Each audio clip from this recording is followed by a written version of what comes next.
In this upcoming election, we need you all to vote Democrat. The future of our democracy depends on it. We did vote for you, man. We did that like the last couple of times. We did. And I don't know if it's working, man. Maybe we need to try something different. That's why we are so proud to be in this fight with you. We need to stick together. Okay, but you guys are not doing anything, man. Nothing good has happened. And you guys promised things would be great, man. You said things would improve. That things would go back to normal, man. Everything you feared about Trump and what was going to happen is actually happening under Biden, man. What's the deal? We cannot let the hate and fear-mongering from the right control our government. But you control everything now, man. You can change things. We cannot let the Republicans win. Yeah, those guys suck, man. I hate those guys. But what are you guys doing to make things better, man? I'm tired of these gas prices. Gas prices are Putin's fault. Yeah, but day one, you guys stopped the pipeline and stuff, right? And I'm all for that clean energy and stuff, man. But why you're still getting oil from Russia? Check your facts. Biden just banned all imports from Russia. When did that happen? 30 seconds ago. All right, well, what's the next step, man? Well, I think that love always wins. That's not an answer, man. What are you guys gonna do? Black Lives Matter? Is that a question? Just saying that stuff is not enough, man. Americans who work 40 hours a week should never go hungry. Looks like you're just gonna ignore me, man. I don't want to feel like I regret my vote, man. I don't want the conservatives to get a win on this one, but you guys are making it easy for them, man. We need to change things. Wow, this conversation was great and wonderful. But if you would excuse me, I have a dinner date at P.F. Chang's with Goldman Sachs. I've been looking forward to the lettuce wrap and Mongolian beef all week. I thought you told us you were vegan, man. The children are our future. Thank you for coming. Bye. What the hell, man? Out of place, we ain't caring about your feelings, yeah. Anytime, any place, you can feel it here. Steve and Daniel out of space, so we clear the air. Any topic and it's safe, so just be prepared. Don't assume, keep it straight, we might keep it fair. Fuck the news, fuck a page, we gon' keep it real.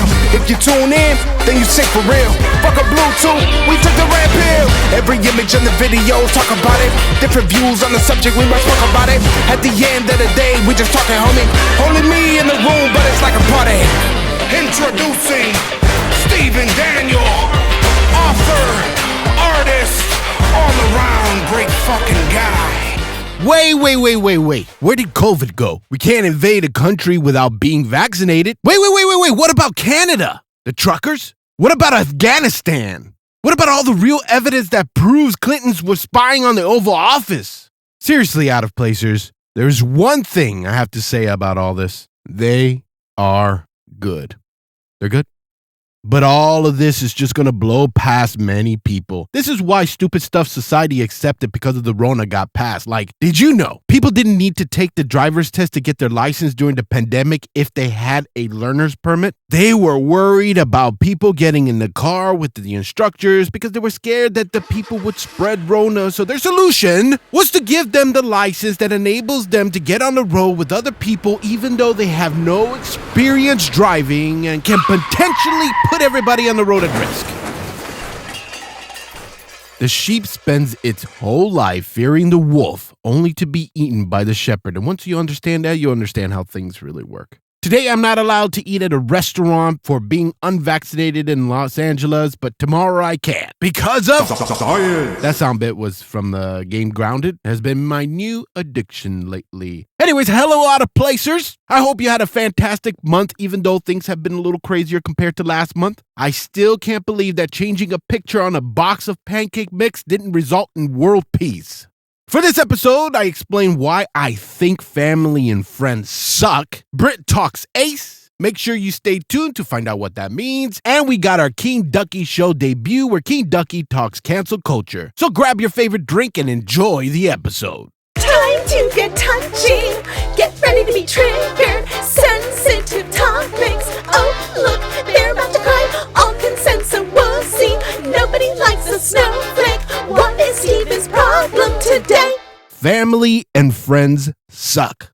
Why would I say something like that? Family and friends are everything. Family and friends are important. Why is it that nobody in today's day and age can be honest with anyone about anything anymore? If you like to be around me, then say you like chilling with me. If you hate my guts and you want me out of your life, just have the balls to say it instead of creating unnecessary drama. I'm sick and tired of wasting my time on family and friends who refuse to give any of their time to me, even though I have given so much of my time to them. I'm done putting in the effort for people who don't treat me with respect. And what hurts me the most is that I've given my heart to many of these people and they tore it up and they threw it back. No. They gave it to someone else to spit it back at me because they couldn't do it themselves. This is when I learned that not all trust issues came from failed love relationships, our teachers, or managers, or coaches. No, many of us had family members who hurt us and friends who betrayed us.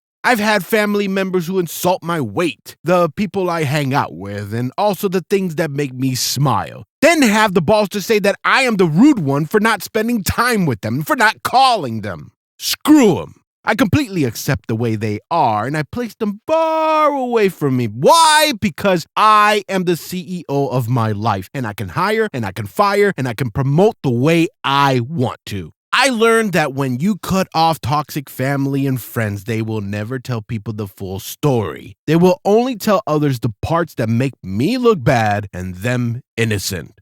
It didn't feel like a nice circle of family and friends. No, it felt like a box, like I was trapped, like a cage. That's how I felt when I surrounded myself with toxic family and friends. It felt like a cage. How did I get out of that cage? I realized that I was never criticized by someone who was doing more than me. I was always criticized by people who were doing less. So in other words, they were jealous or envious of my life and didn't want to see me smiling. And I know it's not all family and not all friends who act horribly. I have a few people in my life that I think are great. And I'm talking about people outside of the immediate family. Like on my father's side, my aunt Carmen and her family are cool as hell. Her and my cousins were a major part of my life when I was a little boy. They just lived too far that keeping a close relationship was a little hard, and I'm not great at keeping tabs on social media. Nobody on my mother's side is worth talking about, mostly due to drama. In my stepfather's side, I got some cousins that are great who I never had problems with, like Jake, Ivan, Jessica, Dylan. Shout outs to them. But there is one person who tops everyone, and I don't care if others had problems with her, because she is the one that opened her heart and treated me like I was blood. The person whose house I had the best memories in. You know those memories you had growing up that are some of the greatest and happiest of memories that will always be with you? She did that for me. The person is my stepfather's sister, Susie. Titi Susie. That's how us Puerto Ricans say aunt, Titi. How she treated and interacted with me throughout my entire life and still does today is how family should be. I love this woman so damn much that there was this one moment as a teenager that someone did that bothers me still to this day. Someone, I guess because they didn't like me, said I had called her a bitch. When she approached me about it one day, I was so devastated and hurt that someone would create this lie and attempt to ruin something great, but they were unsuccessful. The reason why it still hurts me today is because I never had said anything negative about her in any way. I know it shouldn't bother me anymore and that I should forget about it, and you're absolutely right. But whoever created that lie, fuck you, you filthy piece of shit, and I hope you have many painful shits throughout your life.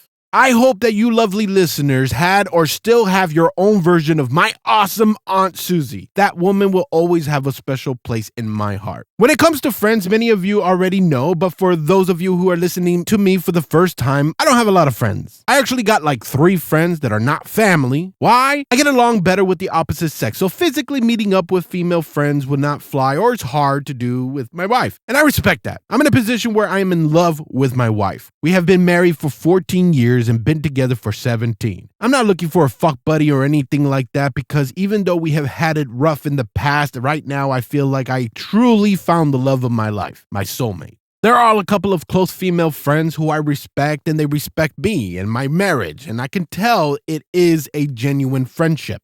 I've talked to them on the phone, met a couple of them in person. These are women who my wife is fine with because of their respect towards our home and marriage. They are amazing and great, and I hope we remain great friends forever. When it comes to toxic family and friends, don't chase after them anymore. They don't care.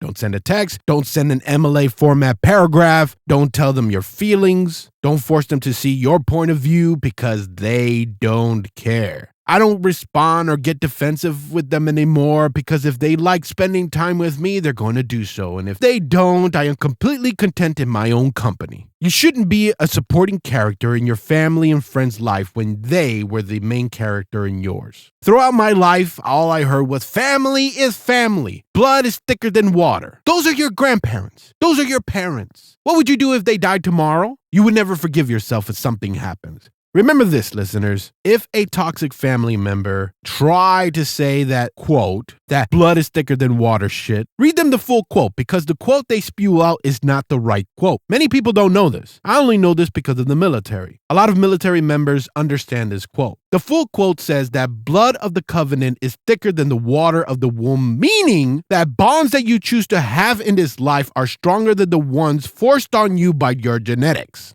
You ever notice that when a child chooses to not have a relationship with the parent, it's always, but she's your mom, or he's your father, or say you only have one dad, you only have one mom. People refuse to look at the problem. It's never, why would you treat your child that way? Or question, what did the parent do that made the child not want to be with them anymore? Why is it that the responsibility of the relationship between the child and the parent falls on the child and not the parent, the damn fucking person who raised them? It's still your mom. It's still your dad. That's still your brother. That's still your sister. Toxic is toxic. Whether it's family or someone you've been friends with since you were kids, you are allowed to walk away from people who make you feel like shit. When people expect me to forgive because they're a family or a close friend, I tell them to leave me alone. Because you can't talk to them. Some of you try talking to your parent. You got the strength. You built up the courage to talk to them. And it might have gone something like this. You go up to them and you say that you need to talk or ask them a question. They rush it like it's not important. They'll say something like, make it quick, I'm busy. Then you tell them how you feel. You tell them things like, I've always felt like you were mad. Or, why do you treat me like you're more happy when I'm around? They end up saying that you're seeing things or that you're paranoid. Then you hit them with, well, the reason I feel like this is because I think it's a trauma response or something. Then they start the blame game, right? And they make you feel like the victim. They'll say something like, what is it about this generation that you always have to be the victim? Now you feel the urge to defend yourself. Sometimes the conversation ends there. But let's say it doesn't, and you try telling them that you just want to talk, but they will keep on saying you're the victim. Then they start defending themselves because they think that you are calling them a bad parent. They start saying shit like, not everything that happened to you is my fault. And they list all the shitty things that happened to them too. Every conversation is always like that because a parent that is like this will not understand. The reason why they don't understand is because they don't see that all the shit that happened to them growing up is the reason they didn't see what was happening to their own kids. They don't realize how easy it is to resolve all of this. All they had to do was listen to their kids. Most scars on my heart did not come from old girlfriends and co-workers. Nope. The scars came from those that said they loved me. And as you grow up, people love to tell you that trauma made you stronger. I don't think it did. I think that trauma made me, guess what? Traumatized. It made me weak. It gave me sleepless nights. It forced me to repress memories. It gave me fucked feelings that I didn't want to have. However, the real reason I sound stronger, that I look and act like nothing happened, is that I had to learn to pull myself out of the dark place. I had to learn that all the bullshit was not my fault. Also, finding someone that understands the pain like my wife who was able to get me through things. That is what made me stronger. If you feel like family ruined your life, you felt like they were supreme assholes. They bitched at you for everything because of those bullshit rules. Respect growing up was not respecting each other. Respect meant that you had to do whatever they said, and that was that. Everything was always because they said so. And then you probably got an ass whooping. And even when you call them out on it, with proof, with receipts, they deny everything. All of this made you feel like it has affected your relationships and your personal life. Listeners, I'm sorry that you had a hard time growing up. Your family are fuck people and are far from perfect, but you are not a child anymore. You have to stop using childhood experiences as an excuse for all the choices that you made as an adult. You have to take responsibility for your life. You have to stop feeling sorry for yourself and start taking control of your life. I know it's hard. When family and friends were being assholes, I would drive alone somewhere, tearing up, and would yell to myself, Steven, what are you doing? Don't let those toxic pricks win. Steven, you have a good heart. They don't know what they're talking about. Listeners, if you are going through this very thing, I am now telling you that you have a great heart. You are a beautiful person. You treat people great because you always try to help if you can. Don't let those toxic family and friends destroy you. There are people out there that will appreciate you far more than people you're allowing to treat you. You have to learn to let the assholes go. Just because it's family and friends, you don't have to keep them in your life. Delete, unfollow, unfriend, block, erase, and disconnect from anyone who robs you of your peace, love, and happiness. You don't need to be around people who don't see or appreciate your value. Stop caring about what family and friends think of you. As soon as you figure out what you like, you're going to be able to live the life you want. People will always notice a change in your attitude towards them, but those fuckers will never realize that their actions is the reason why you changed. When family and friends point out your weaknesses, just think of it as another way to be better than them. Even though I feel alone, I would rather stand alone than stand with people who don't value me. It's funny how in a toxic family, the person who stands up to the toxic ones is labeled the bad guy. And don't try to help them. Many times it seems like you can try to help them, but if trying to help doesn't work, stop helping. If you offer your hand and they don't take it, stop offering your hand. Sometimes these toxic people are drowning in their own twisted problems. And if they can, they will grab you by the neck and pull you down too. They will jump at that chance. Don't drown with them. Think of a lifeguard. If someone is drowning, the lifeguard will help the person drowning, but that doesn't mean the person drowning gets to drown the lifeguard too. Last year, I was talking to my father, and he said something that helped me out a lot. I was venting to him about certain family members and friends, and he said, Steven, you have a lot of hurt in you, but the number one thing that will help you is to forgive. First, forgive them, then forgive yourself. The Bible says, be kind and compassionate to one another, forgive each other just as Christ God forgave you. This helped me so much. I realized that I can forgive someone and still not want anything to do with them. Forgiveness is for the past, not for what's to come. The circle of people that I mentioned earlier is very important. Remember that conversation with the right people should be about important stuff like fitness and relationships and so on. Not with people who just want to get high and drunk and only cared about the hookup culture. They're the same fuckers that are always like, oh, back in the good old days. The good old days are not going to help us with our problems now. You need to have friends and family members close to you who are not fools that will hold you back. Listen to what Dan Pena says about friends. I'm going to make you give me two lists. One list, your goals. Intermediate, short-term, long-term goals, okay? Both in personal and business. Then you put another list together, and this is a good exercise for you guys to do. You put another list together, and you say who you met with from Sunday midnight till Saturday midnight for 1 week. Who you talked to or who you met with. Okay. And you put the list together. Okay. Let's say there's 50 people on this list. Or in your case, maybe 100. I don't know. Okay. On mine, it's a short list. Only the mentees, basically. 5 or 6 people outside the mentees, lawyers and accountants. Now, you put a number by every fucking person that you emailed, Skype fucked, tweet fucked, link fucked, and which one of your goals on this other side of the paper they have anything to do with. You will be staggered, stunned, gobsmacked, awestruck. How much time you're wasting with people that have no business being in your life to attain your goals. Correct. Okay. Hanging out with losers. Wasting your time with people that mean Correct. nothing to you. Okay. Show me your friends and I'll show you your future. That's one of your top It is. 3 pieces. Show me your friends and I'll show you your future. You want to know why you're all fucked up? Just look at the fucking bums you hang around with. How can you spot a good family member or a friend that cares or respects you? You could tell them bad news and they will actually listen. They won't try giving you a reason as to why that bad thing happened to you or make it about themselves by explaining something worse that happened to them once. A good family member or a friend will not derail a whole conversation. It's the same for good news. You could tell them good news and they will help you celebrate instead of making it about themselves. When you start thinking that way and seeing people like that, you will soon have great people around you that will be helpful to you. People that don't care about you will continue to steal your precious time for years if you allow them. Those crappy family and friends will say, I do care. I still love you. But they will never admit their guilt and will always focus on themselves and never you. You need to pay attention to those who you feel good around. Not the family or people you've been friends with the longest. No, the one that makes you feel good. The one that makes you feel kind, funny, and happy. The ones that when you feel like shit, you're down. They are one of the first people you want to hang out with.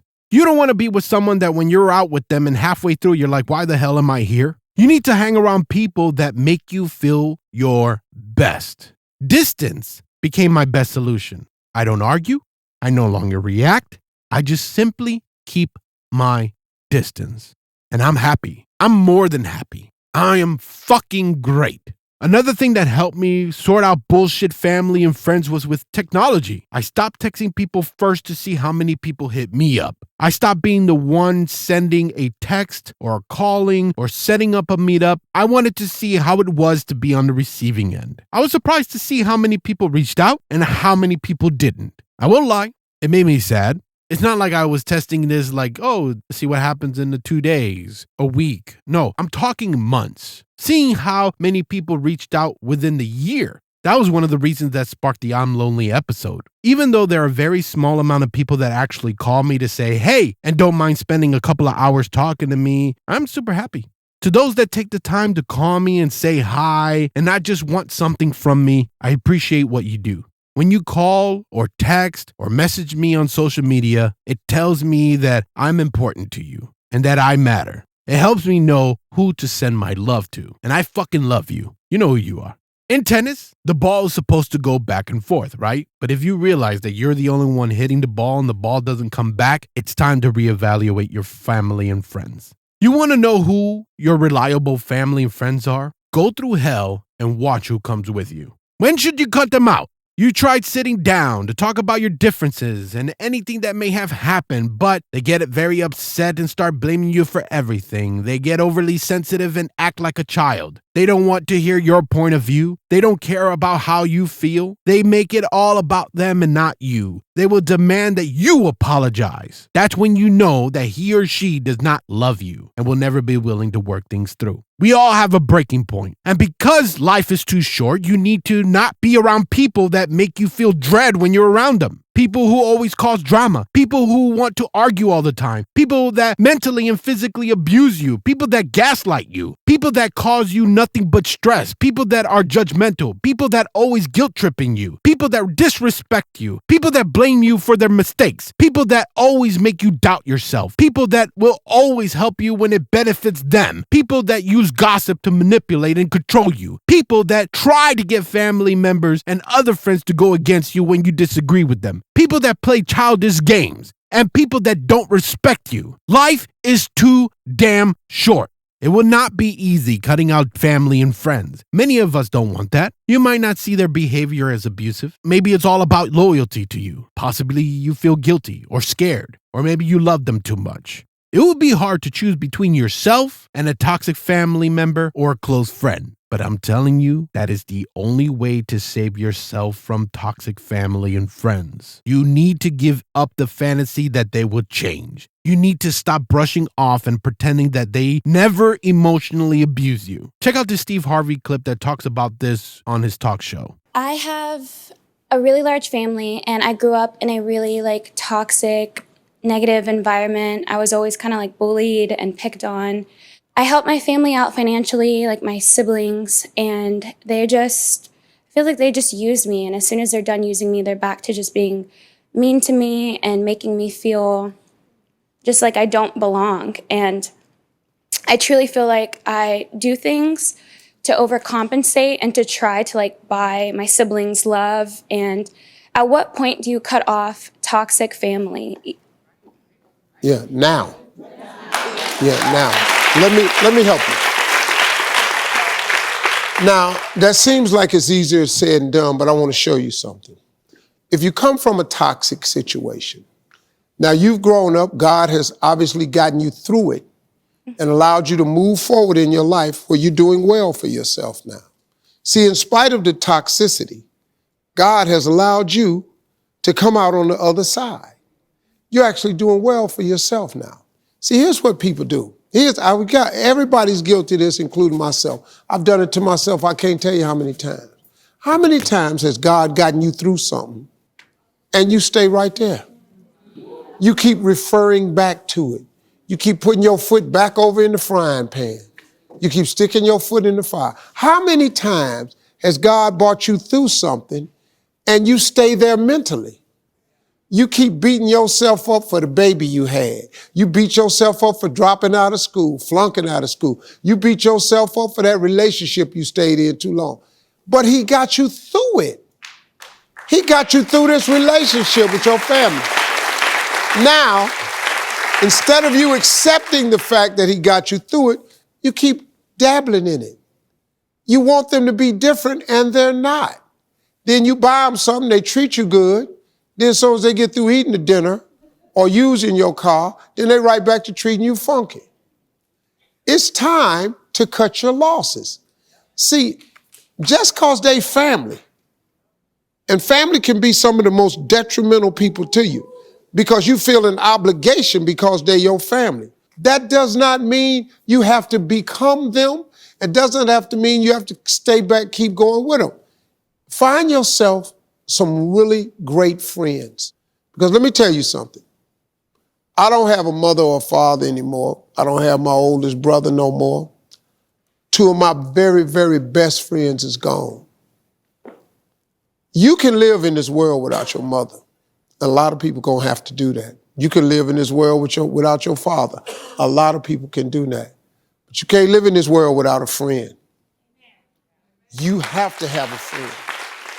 One of the top things that helped me cut off toxic family and friends and getting through that process was grieving. What do I mean to grieve? Just like if they passed away. You need to say bye to them. Grieve the loss of having the relationship you wanted with that family member or friend. They are not the person you deserve. I'm going to warn you. They're going to resist and probably retaliate. Toxic people often throw tantrums when they feel ignored. They're not in control anymore, so they're going to be pissed as shit. By cutting them off, you're showing them that the way they act is no longer going to work with you. And don't expect them to change. They had their chance because I'm sure you have already given them so many chances. Oh, I could change. I could be better. No.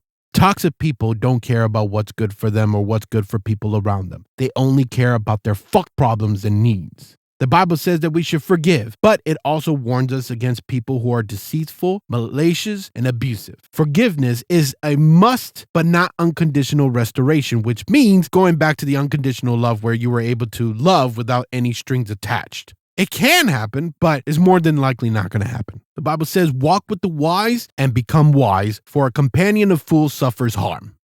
Here's a fun analogy that I saw on social media that I love that will help you get through a lot of hate. Imagine a pouch full of coins. There are 86,400 pieces of gold in the pouch. Let's say you're out and about and get robbed by some bandits. They steal 10 pieces of gold. What would you do?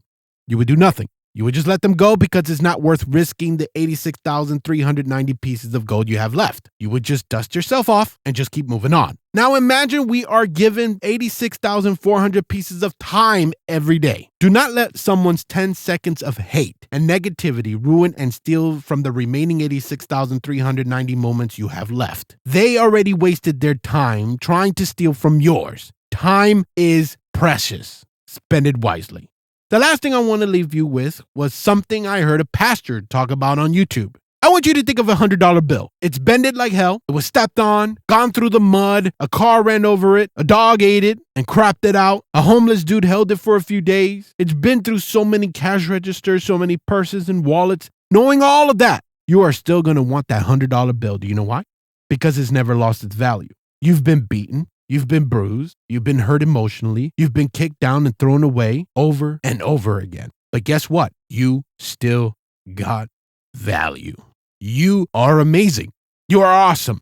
There are people who love you. God loves you. Jesus loves you. I love you. You know why I want you to know this? It's because your family and friends don't give a shit about you until it's too late. This is how messed up it is. This is how it is in my family. When you die, everyone's going to write a post about you. Everyone's going to say how much they love you, saying all kinds of things, remembering all the times they were fucking around and joking with you. They're going to show all the pictures they had dug up of you. The people around your age will show you dancing and doing some stupid shit. The older folks were going to show pictures when you were a kid. They will get you flowers and become all depressed and shit, like they had a hole in their heart. They're going to give you the most love you ever thought possible. But guess what? You ain't going to see none of that shit because you'll be dead. You lovely, loyal listeners, just know that it is okay to end a toxic relationship. It doesn't matter if it's a family member or someone you've been friends with a long time. Screw him. Move forward and focus on healing. Don't take revenge into your hands. My father Daniel said to me once that learning to move beyond the pain and focus on all the good things that God has placed in your life is a wonderful gift.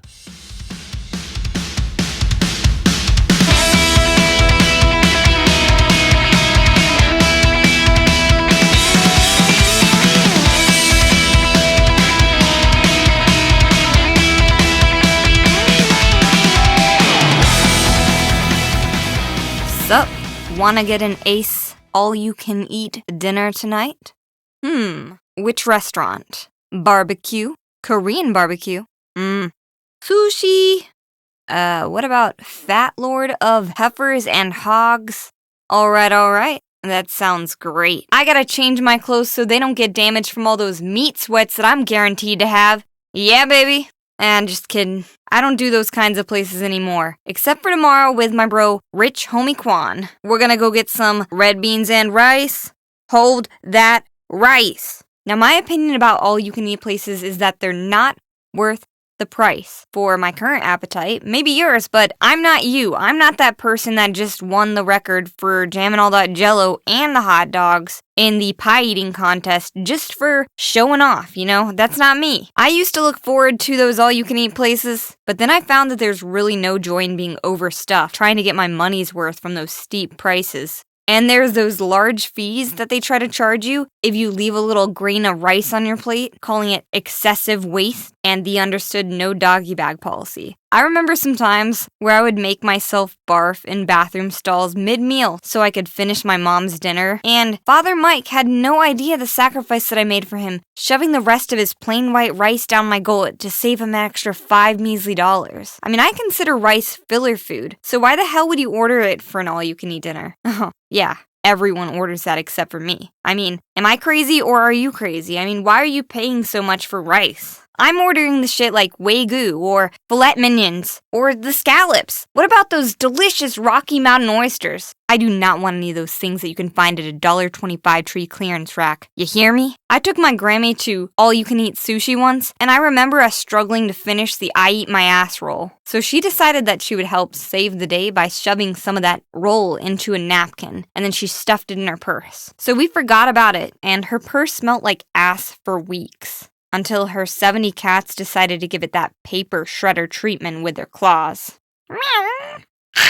You know, there are some incidences where people take the all-you-can-eat too seriously. Like they're accepting a challenge of, I'll show you how much shit I can eat. Yeah, that's right, waitress. Yeah, that's right, I'm gonna put you out of business. And they really want to go down as the person who crippled the restaurant's inventory. For example, in late November 2015, there was this 27-year-old bitch named Natasha West who was with a group of friends in a Chicago Denny's, and they decided to partake in her friend's $4 all-you-can-eat pancake order.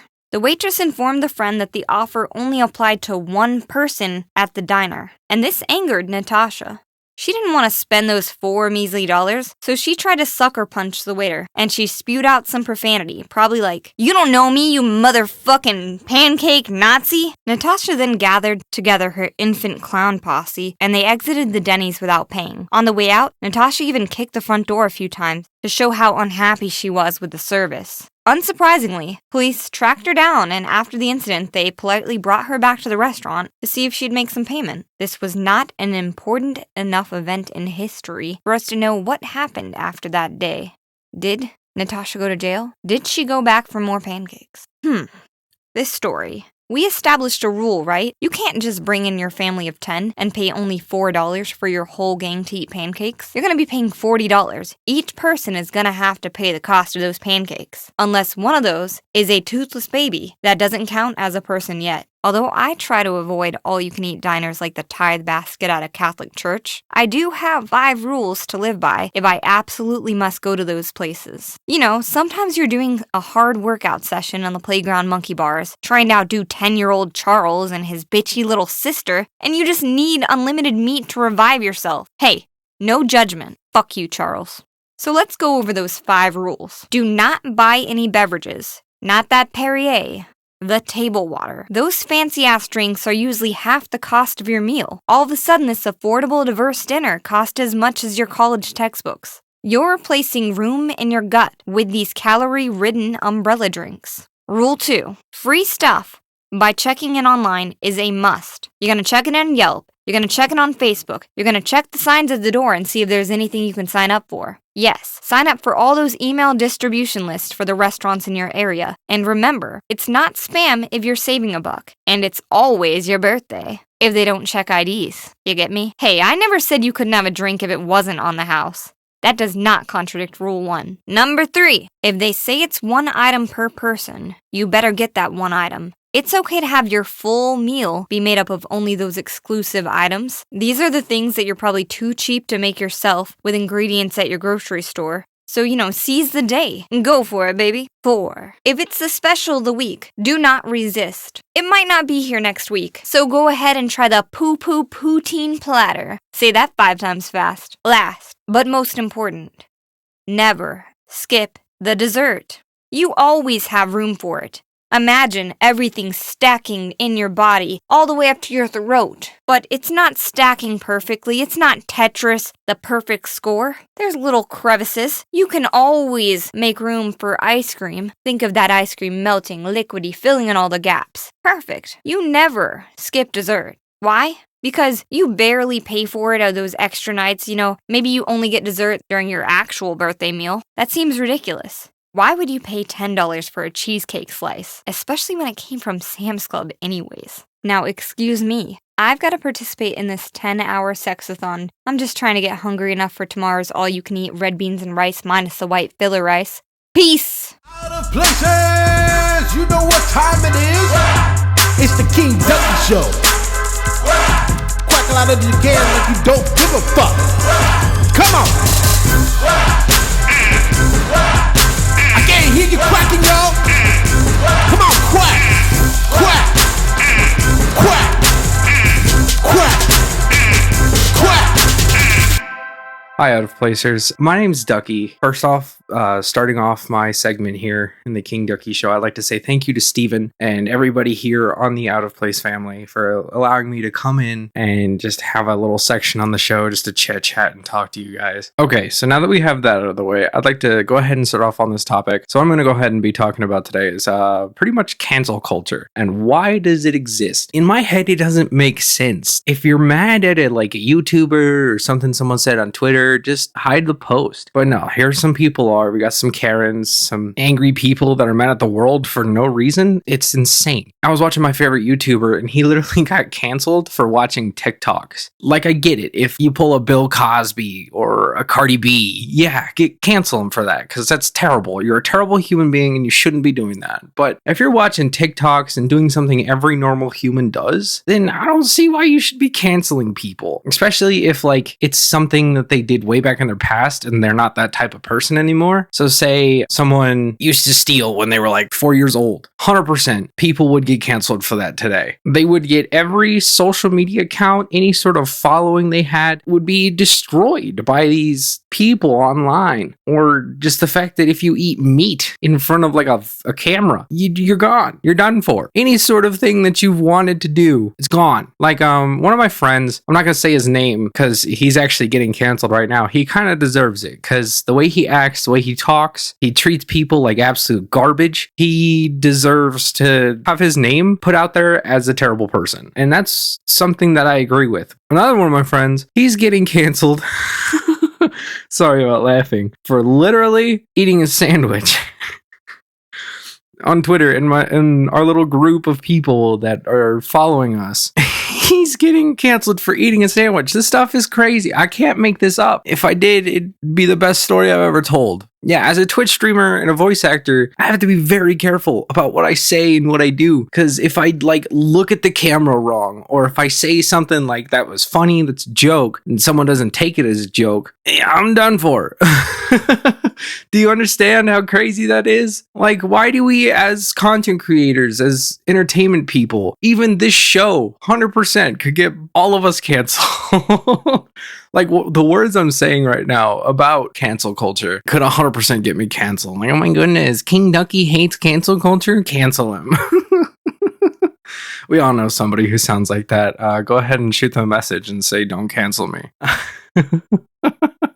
I'm sorry I'm laughing so much. I just never thought this would be this fun. It's a new experience for me. But what I don't get is why it's such a big thing. Why is anytime anyone, and me and my friend group of Twitch streamers and content creators, we're all just sitting there just thinking to be like, oh my goodness, you're going to get canceled for that. We make jokes about it all the time over on my Twitch channel. It's pretty much the funnest thing that we have to do is someone says something stupid and be like, oh shit, he's about to get canceled. It just doesn't make sense. Why take time out of your day? Because life is so short. Life expectancy for an average, normal healthy human being was 35 years. And yeah, that's skyrocketed since, but life is short, especially days and nights, and you sleep most of the nighttime or daytime depending on your work schedule. But I don't see why you would take time out of your day just to go and see something that pisses you off, that really grinds your gears, and immediately just go to Twitter or Facebook and tell all the moms in your neighborhood, being like, oh my goodness, this is so terrible, this man's eating a meat sandwich, something like that.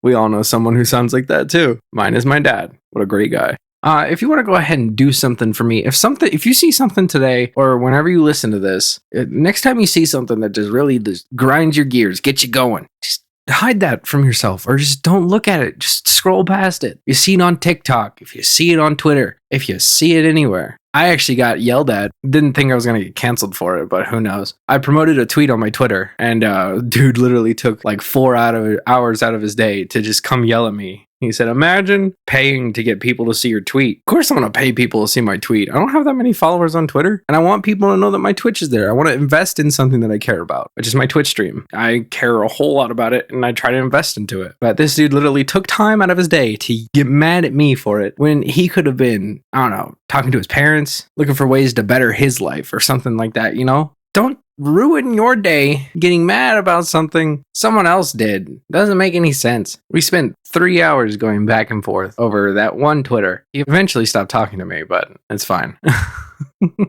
If any of you guys know anybody who does this, who hops on Twitter, Facebook, Reddit, just to get mad at people or repost shit that someone else did, like Belle Delphine selling bath water or some shit. Is she still doing that? I don't know.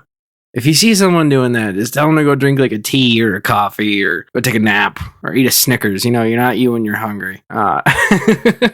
And I just want to say this has been a lot of fun. I can't wait to do it some more. I've had a whole lot of fun being a part of the Out of Place podcast. It's one of my favorite podcasts out there. I literally listen to it every time I go on a drive. Steven, thank you so much for this opportunity. If you enjoy watching or listening to me talk, don't forget to come hang out with me on Twitch. I'm not going to say my Twitch. It'll be somewhere. Thank you guys for listening, and I hope that all of you guys have a great rest of your day or night whenever you're listening to this, and just don't forget to smile. And if you haven't heard this today from anyone in your life, I'm proud of you.